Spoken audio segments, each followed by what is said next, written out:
welcome to another edition of AAN News. I'm Lily Kim. Last Tuesday, thousands protested for the second day at a downtown rally. The anti-war march marks the fourth year since the start of the Iraq War. Some Asian American groups were also on the front lines holding anti-war posters and banners. Our Ingrid Yanada has more. The world doesn't have to be this way. One person even had the sign up, Barack Obama for America's next president. The protesters gathered at the parking lot of a downtown elementary school at 6 in the evening, singing, chanting, and speaking out against the Iraq War. Hundreds of police with riot gear stood by to make sure the rally went without a hitch. Among the crowd were some Asian Americans who feel that enough is enough. Troops need to come back to their home because there's families over here. They're all waiting for their family out there who's dying over there, and there's so many injuries over there that we don't see it over here in their channels. I don't like to have the word like war, which is just like people that are suffering and dying, and there's a lot of children, they are dying. This war is for no reason. This war is only to go, it's political, it's for oil, and it's for good for the government. It's not good for any population, either in the United States or in Iraq. So either way, there's a losing situation. There is no winning here and there. I think Bush, he has no choice but to listen, I think, right now. As he's coming to the end of his term, I believe he's come to really understand that this has been, as long as this war has been going on, the movement to resistance has continued to grow, has continued to flourish through all sectors, and not only in this society, but worldwide.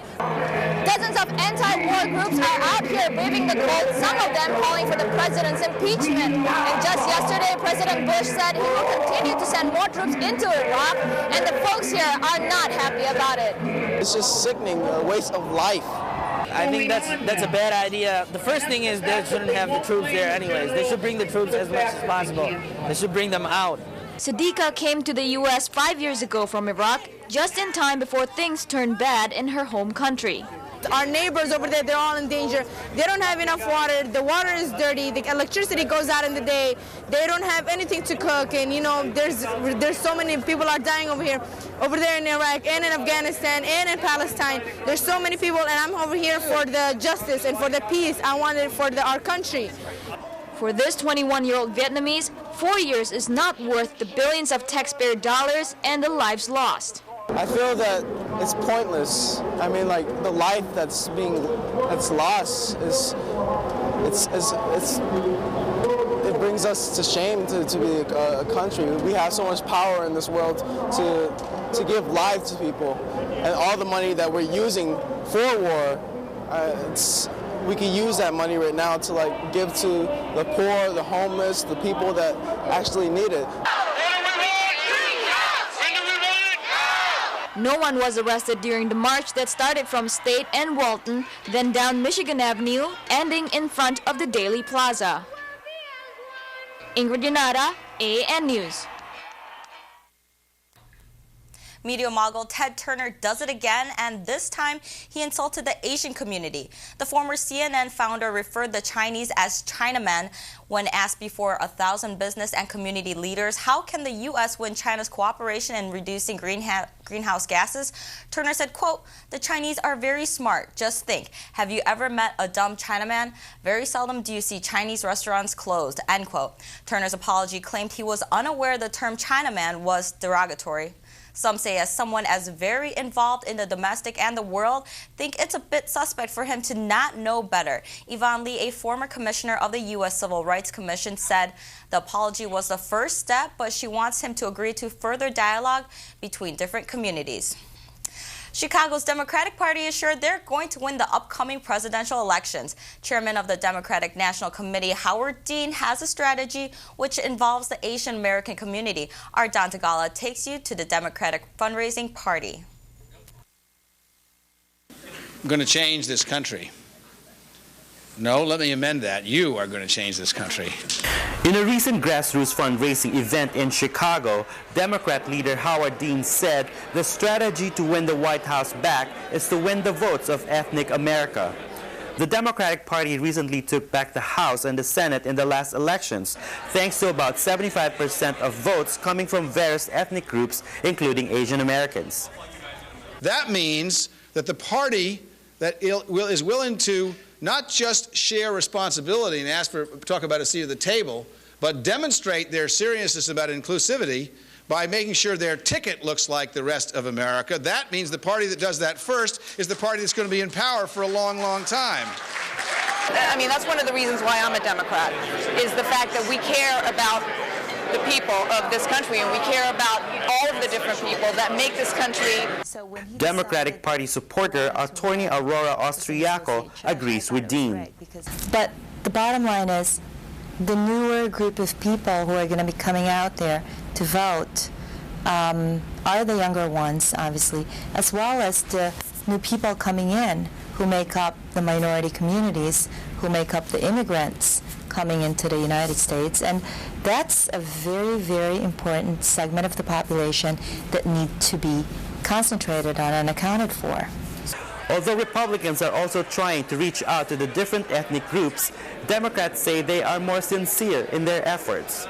I think the difference between the Republican and the Democrats is that we do have a true outreach program. I think the Republican National Committee, we actually called over there last week and we asked to speak to the Asian American outreach person, and they don't have one.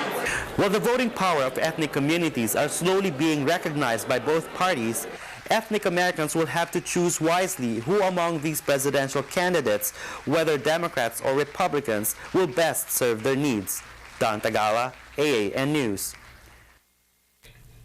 Now, one Illinois woman is single-handedly reaching out to Chinese students. Christy Gilson is teaching English to Chinese students through the internet. So what's so interesting?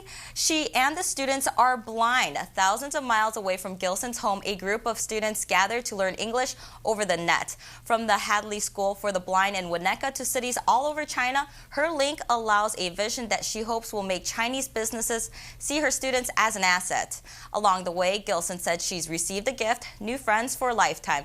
Gilson is a Fulbright scholar and has been blind almost her whole life.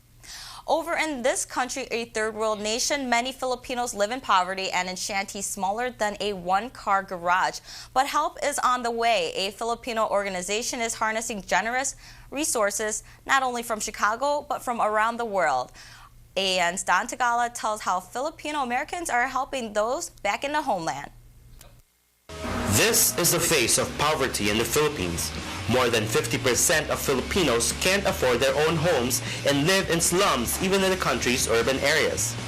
But thanks to an organization called Gawad Kalinga, Filipino Americans from all over the U.S. and the world came together, used their generous resources to build not only houses, but villages to provide poor Filipinos a more dignified place to live. Gawad Kalinga means to give care.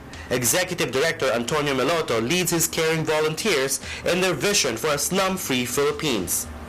And the time is coming, my kababayan, my countrymen, that there will be no more squatters in the Philippines because you and I will not allow it. The time is coming that the Filipino will no longer remain poor in his country, and our country will rise from being third world, because you and I will not allow any of our kababayan to remain poor. To date, Filipino Americans have built over 300 Gawad Kalinga villages, with each village having 30 to 50 homes in various locations in the Philippines. In order to thank the sponsors and to spread the word about Gawad Kalinga, the movie Paraiso or Paradise was made, a 3-part movie based on true stories about ordinary people who made extraordinary work, proving that poverty could be addressed if rich and poor nations learn to share resources to create a better world for all.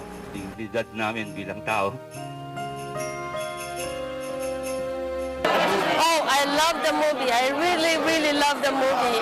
I'm more inspired now than ever. I'm so proud of all the volunteers of Gawad Kalinga. I'm so proud of everybody. I hope that more Filipinos will watch this movie and they will be inspired and help reach the goal of the Gawad Kalinga. The movie was made by famous Filipino actors and directors who even waived their talent fees to help this cause. Proceeds of the movie will be used to build more villages. This movie fundraising is part of Gawad Kalinga's GK777 program, a mission to build 700,000 homes in 7,000 communities in 7 years. From this response, we know that within, very soon, our country will rise from poverty because it's a time of great awakening. Filipinos from all over the world are starting to realize that they can make a difference in bringing the Philippines out of poverty. Gawad Kalinga's success was made possible by the generosity of the millions of Filipinos living outside the Philippines. They are hard-working Filipinos who left their homeland for a better life, but who still care about the ones who were left behind. Don Tagala, AAN News. On the flip side, these workers left their country for a better life, but a better life was not what was in store. An influx of illegal workers from China continues in Chicago's Chinatown. AAN's reporter Ingrid Yanada has the second part of Dream Chasers. Load up with their luggage, boarding onto unmarked vans, it's the start of a long journey to chase the American dream. This is an ongoing problem, and it seems to be a growing issue of public safety. They go to St. Louis, they go to Ohio, they go to Indiana, all starting from here. This is a starting point. Signs of employment and travel agencies posted around Chinatown gave promise of a better job without talking about the risk. This issue has come up in the Northwest Side in the Polish community. They've had these types of similar problems. But in our community, we are dealing primarily with the Fukienese community. Fukienese are from the southeast coast of mainland China. When they arrive, they would stay in cheap apartments waiting for that job. Which is very affordable, $10. Who's not going to stay there for $10? But it's illegal. And it's not as promised.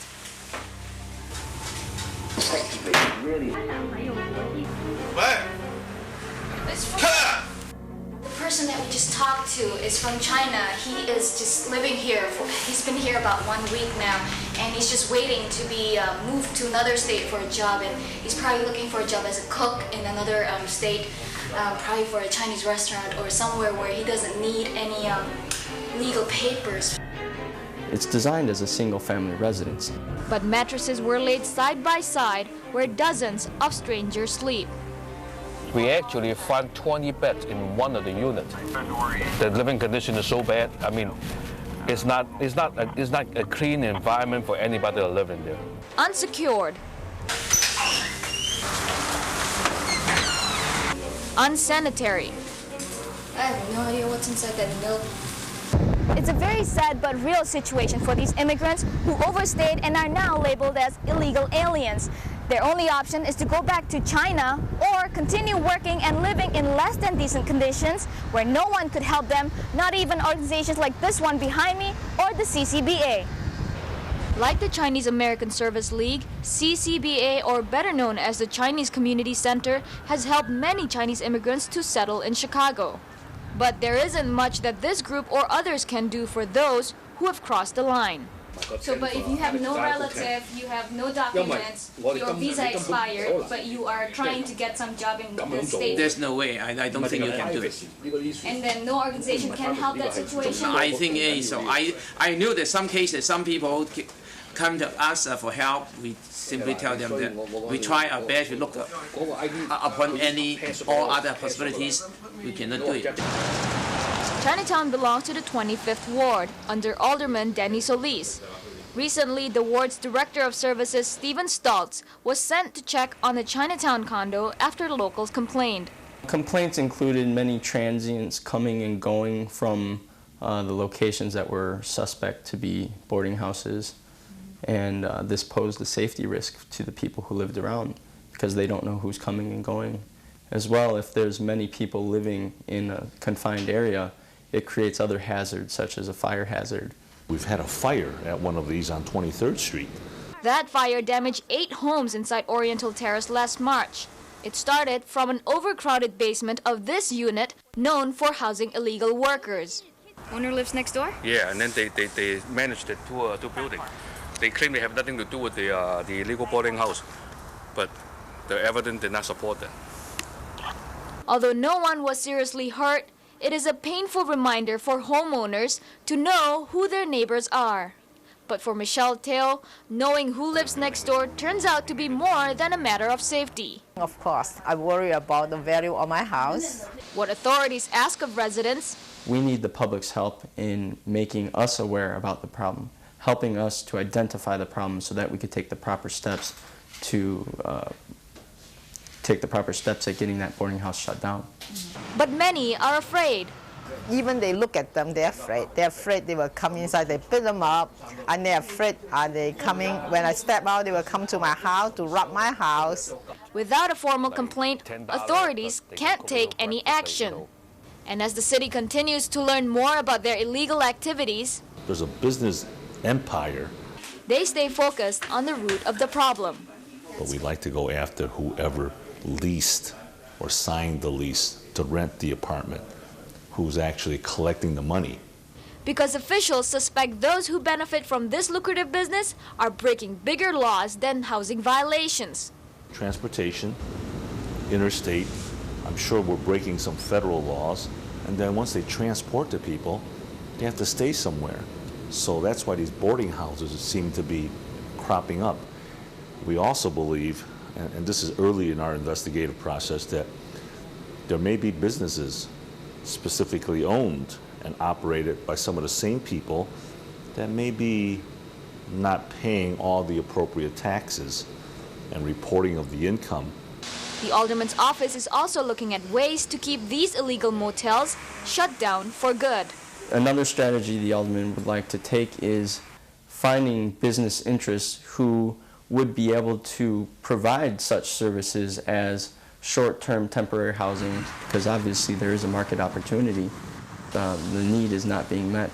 Otherwise, people should not be living in illegal facilities. Meanwhile, what was supposed to be a journey towards their American dream turns out to be a nightmare for many. Ingrid Yanara, AAN News. Still to come, hear how one rock star is capitalizing on her popularity. Our Don Tagala shows how one organization is tying ethnic press to the mainstream. And we'll talk with a local artist who's performing in the intelligent design of Jenny Chow. All up next on AAN. There's a line dividing the ethnic and mainstream media in the U.S., but a relatively new organization is taking the steps to bridge the gap. Our Don Tagala was at their annual celebration to find out how they're bridging this media divide. Filipino-American journalists in Chicago marked a milestone this month. The National Press Club Philippines USA celebrated its 8th year. Launched in 1999, NPC Phil USA has served as a venue to promote professionalism among its members. I will do my duty. Now, it's working to bridge the gap between ethnic and mainstream media. And I'm certain that you, like other communities, feel like we don't give enough coverage to your stories and your messages, because I hear that from everyone. Ethnic media may have been isolated for years, but today they're slowly being recognized by the mainstream. Because they are Chicago journalists. They are, regardless where you are. Whether you're Filipino or Hispanic or in Chinatown, you are a Chicago journalist, and why not be recognized as such? To show there's a way to bridge the divide between mainstream and ethnic media, NBC5 Chicago President Larry Wirt extended this invitation. I want more of your community recruited into our business. And of course, when I say that, the first 20 people will want to be on television. They want to be in front of the camera. And I remind you that that's okay, but there are a lot of important positions that aren't in front of the camera. I have one of them. Past NPC President Joseph Lariosa says there are other challenges that ethnic media men face today. Sometimes, because of our color, it's very hard to get information from the mainstream or from the bureaucracy. They always believe that ethnic media does not count. We are an invisible community. To be counted, NPC Phil USA forged a reciprocity agreement with the Chicago Journalists Association, another move to bring NPC into the mainstream arena. NPC Phil USA may be a newbie compared to other Filipino-American organizations or clubs, but in its few years of existence, it has taken a big step in bridging the great media divide. Don Tagala, AAN News. One leading brewing company is bringing this Korean product to the mainstream. Anheuser-Busch is moving soju into the American market. Korea's Q soju is said to taste similar to vodka. Mass marketed as the cheaper alternative, it can be used as a replacement in many cocktails. Soju is 24% alcohol by volume, which gives them an edge. In California and New York, a special license is required to sell beverages with higher alcohol content. Another bonus, soju contains a third of less calories than vodka and about half the alcohol. The mass marketed product will still be distilled in Korea by Tucson. Now, this hospital is bringing in the ethnic. When sick and in bed, chicken soup might be the #1 choice, but not here. Located in one of the most diverse areas of Chicago, patients at this hospital are asking for kimchi, mandu, and curry. Patients are ordering off the menu with options of Indian favorites, Mexican delights, and Korean. Korean barbecue beef. They also like the shrimp fried rice. That's a popular dish. The seaweed soup is like the #1 item on the menu. Not only are patients pleased to see the ethnic cuisines, but that food items are truly authentic. Manager of Patient Foods Maria Simmons has changed many items to be made from scratch. We really worked with the interpreters to help us understand how the cultural menu should be structured, what kind of things the patients would eat together, because we didn't know how to set up a plate or how to garnish it or what kind of side dishes go along with those items. These cultural menus are part of the hospital's evolving food service designed to bring more familiar foods to the diverse patient population. Aside from just making people happier, there's another good reason for the extra effort in the kitchen. Well, one of the things that we thought about when we were developing this menu was what happens to a patient that comes in that needs to eat to heal and get well, and the foods are not familiar, or they don't like the way it tastes, or it's not something that they would normally eat. Well, of course, they're not going to eat, they're not going to get better. The family might have to try to bring foods in from home. It's inconvenient, it's not always safe. So what we want to do is we want to provide a comforting and nurturing environment for our patients here at Swedish Covenant Hospital. Patients order off a menu, whether it's the international fare or more traditional dishes. They're even ordering from one another's cultural menus. A lot of patients ask them now, can they choose from the Korean menu or can they choose from the Hispanic menu? Because Americans are eating some of these kind of foods that we offer on the specialty international menus. And of course, I had to put a bite to the test. After hearing how tasty and truly authentic the Korean food is at Swedish Covenant Hospital, I had to put it to the test. Wow, that's really good. According to the American Hospital Association, more hospitals are moving to this food program style. We're one of the few hospitals in the nation that offer this type of a menu for our patients. Food that's actually appetizing may make your stay more comfortable, but there's no scientific proof. Better and fresher tasting food makes for a healthier patient, and common sense would say so. Canadian rocker hits the top 10 on the U.S. Billboard Hot 100 singles and paves her way to the East. Now, what's so unique? Well, Avril Lavigne recorded the chorus of Girlfriend in Mandarin. The 22-year-old capitalizes on her popularity, and now demand is greater in Asia than in the whole Western Hemisphere. Girlfriend was released also in Japanese and 5 other European languages, but Hindi proved just a bit too difficult. Sources say Lavigne could possibly tour China sometime in 2008. Well, great news for Asian American performers. Our very first National Asian American Theater Festival opens in New York this June. The 2-week event will be held at several locations throughout the Big Apple. More than 25 of the country's hottest cutting-edge Asian American theaters and artists will perform. The festival is a result of discussions between 6 national Asian American theater companies. Now, our next guest is someone who's very excited about the new festival. You've probably seen her around Chicago playing the drums at the Korean Festival or performing in a play. She's an artist with many talents, and she came to our very own KBC studios. Here I am with Mia Park.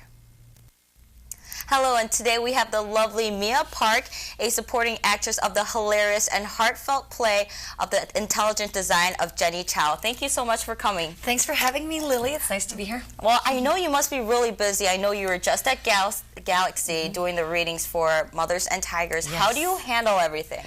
You know, I always ask myself that too. My mother asks me that all the time. I just like keeping busy, and I have a real passion for Asian and Asian American arts. Well, I know you've been around Chicago for so long. You're not only an actress and a director, but what else are you? I wear a lot of hats. I do a lot of things. In the acting scene, I host a kids music show called Chicago with a puppet. I do that. I've been doing that for 8.5 years, and we just filmed our 500th episode. Okay. And we have a movie coming out in June. In the acting community, I'm part of the A Squared Theater Workshop, and that's a new Asian American theater workshop in Chicago. I also started a movie called The Minx. Oh, congratulations. Yeah, thanks. And we have an international distribution, and our debut, our big release will be in May, and you'll be able to rent it on Netflix and things like that, yeah. And in the music scene, I play drums. I'm like a rock and roll person. Don't you have a Club Tubu too or something? Oh yeah, the Team Dubu. That's right, Team Dubu. I like to blend all the causes. So Team Dubu is a group of artistic Korean American women, and our goal is to keep connected and support each other creatively as well as culturally. Yeah. Well, let's get back to the play. Tell me about your character. You play the robot. I play a robot. I am the robot. It's really good fun. The play is fascinating. It's interesting because the two Asian actresses, we both happen to be Korean.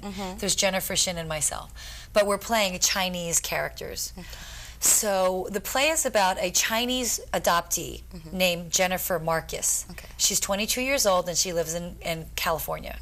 She's a genius, a robotic genius, a scientist genius, but she's got obsessive compulsive disorder and she's agoraphobic. So not only can she not leave the house, but she has to like touch things all the time and wash her hands. So she finds out who her birth mother is in China. And she wants to find out, she wants to meet her birth mother. But she can't even leave her house to go to the job at the mall, so how is she going to go to China? Yeah, exactly. So she builds me. She builds a robot. Well, I know you brought in a clip. Can you prep us a little bit about what we're going to see? Sure. Well, what we're going to see is a clip about the birthing of the robot. Jennifer Marcus, the character, has many people that help her develop the robot. And one of those characters is Dr. Yakunin, who is a Russian professor at Yale University, and he helps her by sending her robot parts.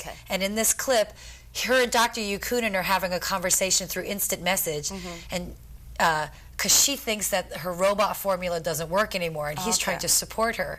And then, sure enough, the robot formula works, and this is what the clip's about. Well, let's watch it. Okay. No, I've been at it for 3 days now. It's not moving. Design is fine. You have to trust me. Oh, I'm a loser. I'm a total idiot. Forget it. Smart girl, no give up. This is her. I'm no good at this anymore. Cheap bull victim. You've got to stop whining like little Rosenmeyer and focus. No, it's been 3 days now. Oh, yes, of course. 3 days. It takes me 15 years. 15 years writing theory. Everyone laughing at me. Your theories were genius. But that is ass meat until you come along and prove them. You set off revolution in robotics. Everyone says it is blue. Teenage girl proves cognitive artificial intelligence. No way! Cannot happen. But secretly they all think up what really want. Design is fine. Turn around, Jennifer. Oh, boy! Oh! Yes! Try looping 2 sequences together. Mr. Spock? Don Rosenmeyer?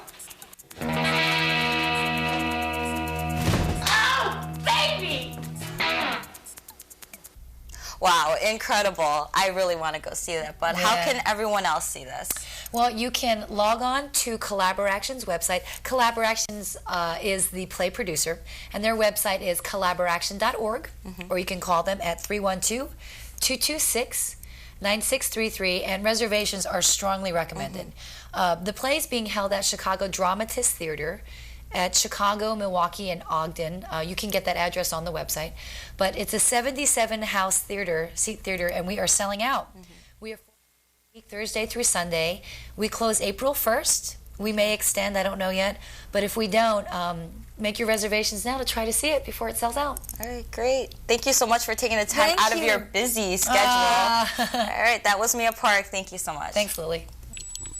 Thank you for choosing AAN, your Asian news leader. If you have any questions or would like to write us, email us at AAN41Chicago@AOL.com. Catch our rebroadcast Tuesday mornings at 8 and tune in next week. We'll introduce you to Chicago's newest Asian anchor, and our Don Tagala meets with Cook County Court's newest Asian judges. I'm Lily Kim. Thank you and see you next time.